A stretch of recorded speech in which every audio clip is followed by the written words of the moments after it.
Hey, my people, come and see empowerment from Igbo billionaire called Vintage Interiors. Hey, this is wonderful. And he's saying that this is what he has been doing for more than 10 years. It is said that more will be given to those that give. May God bless you for us. You see why you lose if you know be Igbo. If I know be Igbo, waiting I come this land.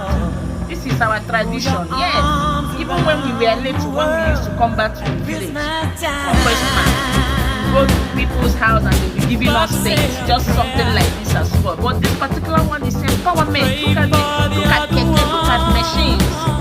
These are things that are worth millions in the market, and he's going to use it to help somebody to start a business. This January, this one will be